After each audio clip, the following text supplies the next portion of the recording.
नमस्कार। इस वीडियो में मैं विश्वंभरनाथ शर्मा कौशिक की कहानी ताई की मूल संवेदना पर बातचीत करूंगा। विश्वंभरनाथ शर्मा कौशिक एक बहुत ही प्रसिद्ध कहानीकार हैं और इनकी कहानी ताई एक ऐसी कहानी है जो कि भारतीय पारिवारिक समस्या और उसके कारण उत्पन्न होने वाली समस्याओं को हमारे सामने रखती है। ताई कहानी एक ऐसे परिवार की कहानी है जिसमें ताई का एक बहुत ही महत्वपूर्ण स्थान है और इसीलिए इस कहानी का नामकरण भी विश्वंभरनाथ शर्मा कौशिक ने ताई किया है। इस कहानी की नायिका ताई है जिसका असली नाम रामेश्वरी है। पूरी कहानी प्रारंभ से लेकर अंत तक इसी चरित्र अर्थात रामेश्वरी के चारों तरफ घूमती है। रामेश्वरी के पति बाबू रामजी दास हैं और इस परिवार में ताई का देवर अर्थात रामजी दास का छोटा भाई कृष्णदास भी अपने परिवार के साथ रहता है। ताई की कोई संतान नहीं है, लेकिन कृष्णदास के परिवार में एक पुत्र और एक पुत्री संतान के रूप में इस परिवार में रहते हैं। रामजी दास वैसे तो संपन्न है, लेकिन संतान ना होने का दुख उन्हें अंदर ही अंदर सालता है, किंतु अपने छोटे भाई कृष्णदास के बच्चों को वे अपने बच्चों के समान प्रेम करते हैं। इस कारण उन्हें औलाद न होने का दुख नहीं भी है। लेकिन उनकी पत्नी रामेश्वरी यानी हमारी कहानी की नायिका ताई को इन बच्चों से थोड़ी घृणा होती है और वह इस घृणा के चलते अपने ममतामयी हृदय से वात्सल्य का दिखावा भी नहीं करती है। रामजी दास बच्चों को बहुत प्रेम करते हैं, बड़ा स्नेह रखते हैं उनसे कि उन्हें इससे अपनी औलाद न होने का दुख नहीं होता। लेकिन कहानी को पढ़कर मालूम चलता है कि रामेश्वरी को संतान न होने का बहुत अफसोस होता है। उसके देवर यानी कृष्णदास का एक पुत्र है जिसका नाम मनोहर है। वह रामजी दास के सामने उसे पसंद नहीं करती, उससे नफरत करती है, लेकिन ये नफरत उस समय खत्म हो जाती है जब रामजी दास जी घर पर नहीं होते हैं। उनके जाते ही वो मनोहर को बहुत प्यार करती है, लाड करती है, उसे गोद में लेती है, उसके साथ बातें करती है, उसके साथ खेलती भी है और मनोहर भी उसकी मीठी चुहलबाजियों पर उसका साथ देता है। रामेश्वरी की औलाद न होने का रामेश्वरी मानती है कि संतानहीनता का प्रमुख कारण रामजी दास का अपने भाई के बच्चों के प्रति जो अटूट प्रेम है वह है। उसका विश्वास भगवान में भी है, ज्योतिषियों में भी है, शास्त्रों के प्रति भी है, लेकिन जब वह अपने पति को यह सब बातें बताती है तो वो ये सब अंधविश्वास मानते हैं। उनका खुद का मानना है और वे कहानी में कहते भी हैं कि पूजा पाठ सब ढकोसला है, जो वस्तु भाग्य में नहीं है वह कभी भी पूजा पाठ करके प्राप्त नहीं हो सकती, और यह मेरा अटल विश्वास है। लेकिन रामेश्वरी का जो दुख है, रामेश्वरी की जो पीड़ा है, वो एक आम स्त्री की पीड़ा है। लेकिन बाबू साहब के लिए जो बात अपनी संतान से होती है, वही भाई की संतान से हो रही है। जितना प्रेम वे अपने बच्चों से करते, वे उतना ही अपने भाई के बच्चों से कर रहे हैं। जो सुख, जो आनंद उन्हें अपने बच्चों की बाल लीला से आता, वह अपने भाई के बच्चों के साथ खेलने में भी आ रहा है। आदमी का नाम संतान से नहीं चलता है, अपितु उसके किए हुए अच्छे कार्यों से उसका नाम चलता है।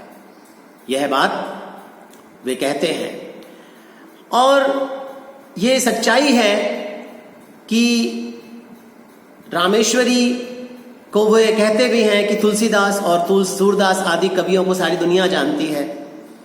लेकिन क्या वे कवि, क्या ये महापुरुष अपनी संतान के नाम से जाने जाते हैं?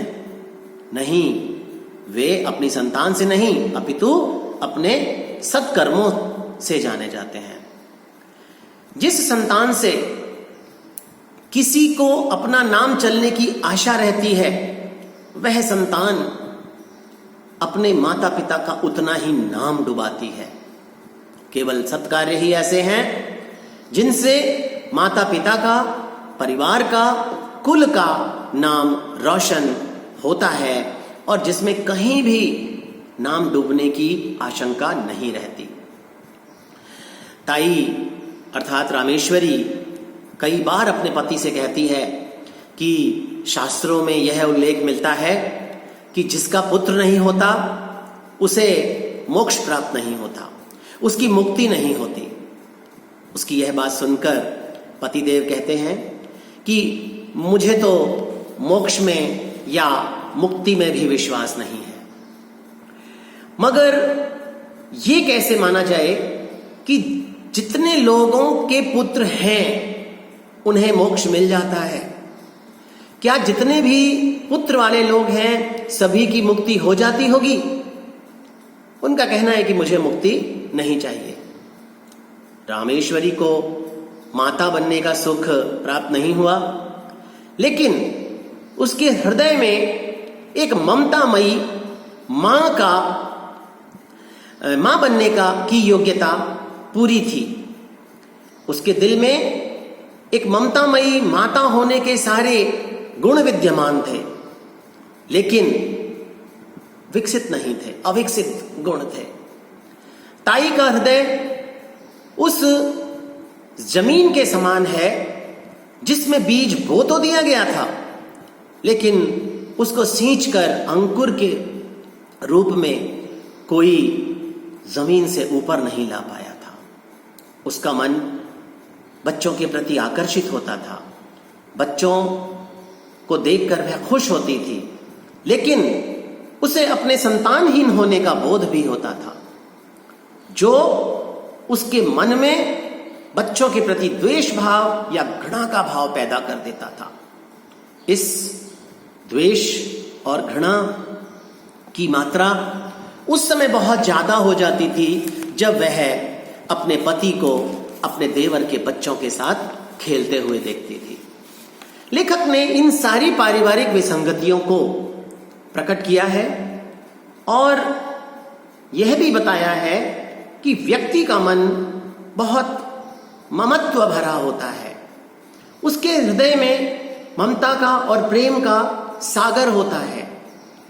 उसके लिए कैसी ही उपयोगी और कितनी ही सुंदर वस्तु क्यों ना हो, जब तक उसे वो अपनी पराई समझेगा तब तक उससे प्रेम नहीं कर पाएगा, और कोई बुरी से बुरी, कुरूप या उसके काम न आने वाली कोई वस्तु होगी और वो उसे अपना मानेगा तो वो उससे प्रेम कर पाएगा।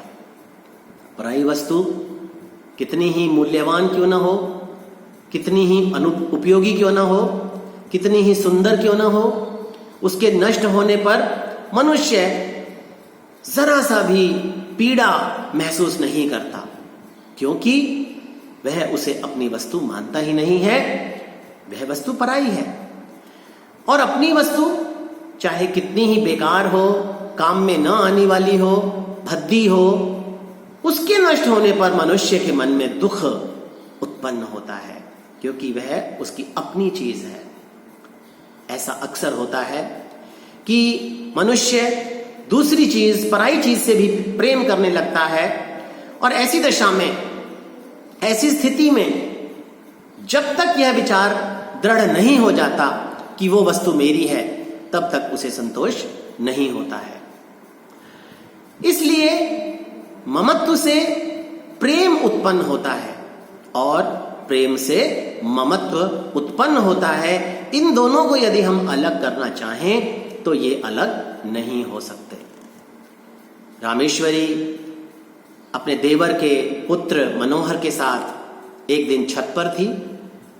मनोहर ने पतंग पकड़ने का प्रयास किया, लेकिन पतंग नहीं पकड़ पाया और वह गिर गया और छज्जे से लटक गया।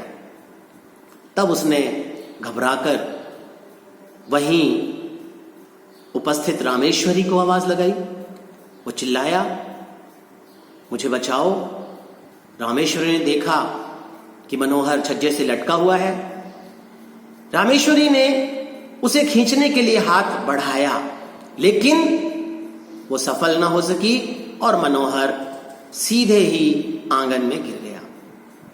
इधर ताई यानी रामेश्वरी भी जब छज्जे से यह सब देख रही थी तो वह इसे सहन न कर पाई और वह भी बेहोश हो गई। ताई को बहुत तेज बुखार हो आया। जब थोड़ी समय बाद ताई का बुखार कम हुआ तो उसने मनोहर से मिलने की इच्छा जाहिर की।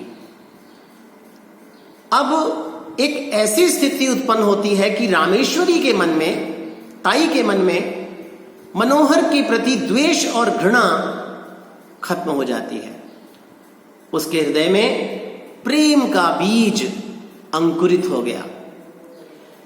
उसके हृदय में प्रेम, ममता और करुणा जैसे भावों का उदय हो गया और अब वह मनोहर के बिना अपने जीवन को अधूरा मानने लगी। मनोहर के छज्जे से गिरते ही उसे ऐसा महसूस हुआ कि उसके अपने जिगर का टुकड़ा गिर गया और उसे गिरता देखकर वह भी बेहोश हो गई थी। इन सारी चीजों को देखते हुए विश्वंभरनाथ शर्मा कौशिक ने एक पारिवारिक विसंगतियों और मानसिक संकीर्णता को प्रकट करने के लिए एक बच्चे के निश्चल प्यार और उसके ताऊ ताई के हृदय की ममता और स्नेह को साथ लेकर एक ऐसी कहानी लिखी जो कि हमारे हृदय पर एक गहरी छाप छोड़ देती है। ताई कथा कहानी ऐसे ही पारिवारिक विसंगति और पारिवारिक ताने बाने से रची हुई एक कहानी है जो कि महत्वपूर्ण कहानियों के रूप में जानी जाती है। धन्यवाद।